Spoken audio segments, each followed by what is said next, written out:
Cuando estábamos en la escuela siendo unos niños llenos de alegría y sin preocupaciones en la vida, nos enseñaron algo que creíamos que no era importante. En mi caso, lo que recuerdo, mi profesora se llamaba Mónica, hizo que mi mamá haga, aunque se supone que lo debería haber hecho yo porque la tarea era mía, un cuadro que tenía los números del 1 al 100. Y según un par de reglas empezó a tachar los números de ese conjunto, de esa tabla de números del 1 al 100. El objetivo era en sí encontrar números primos, saber cuáles eran los números primos en ese rango. Pues después de tachar un par de números, siguiendo las reglas del procedimiento, los sobrevivientes que quedaban llegaban a ser los números primos.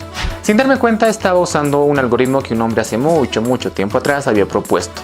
Un matemático muy buena onda que con su criba podíamos encontrar números primos, en concreto los primeros números primos. Algunos ya se habrán dado cuenta que estoy hablando de Eratóstenes. Esos números parecían sin utilidad alguna. En mi mente tan pequeñita de aquel entonces decía: ¿para qué me servirán estas cosas en la vida? Pues lógicamente estaba equivocado, y ya en el presente me di cuenta que estos números tienen bastante utilidad. Pero ¿cuál será esa función tan importante que cumplen los números primos en nuestra era tecnológica? Simplemente la seguridad en Internet y las redes en base a cierto encriptado. Para entender esto necesitamos saber que en muchos casos aparecen claves públicas y claves privadas. Para que se pueda entender más fácilmente acerca de las claves públicas y de las claves privadas, retrocederemos en el tiempo, concretamente a la Segunda Guerra Mundial. En ese conflicto, y como en toda guerra, se necesita saber las estrategias del enemigo para poder hacer frente a estas.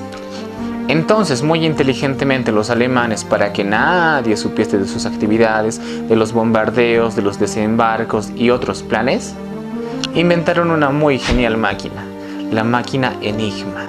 En concreto, la función de esta máquina era encriptar los mensajes. Los alemanes agarraban ciertos mensajes y la máquina por consiguiente los encriptaba.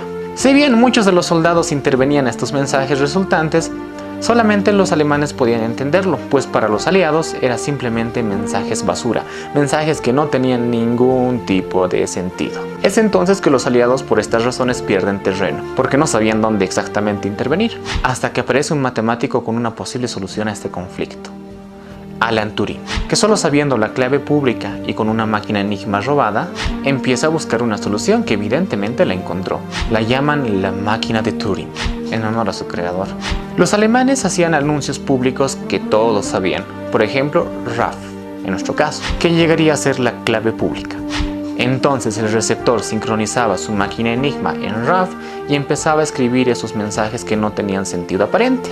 En tal sentido, la clave privada sería el sistema de desencriptado. Ya volviendo a nuestra era tecnológica donde todo el mundo anda medio loquillo, podemos citar un ejemplo. Supongamos que tenemos el número 77, que sería la clave pública. La idea sería buscar números primos que multiplicados den 77. Claramente puede ser el 11 y el 7, multiplicados dan 77, que pasaría a ser la clave privada. Para este ejemplo es muy fácil encontrar una clave así. Pero ahora imagina hacer todo aquello con números de millones de cifras. Es esta la razón por la que se buscan números primos. Mientras más grandes sean, más difíciles serán de encontrar sus factores. Es esta la utilidad de números primos. Después de todo, estos números habían sido muy útiles.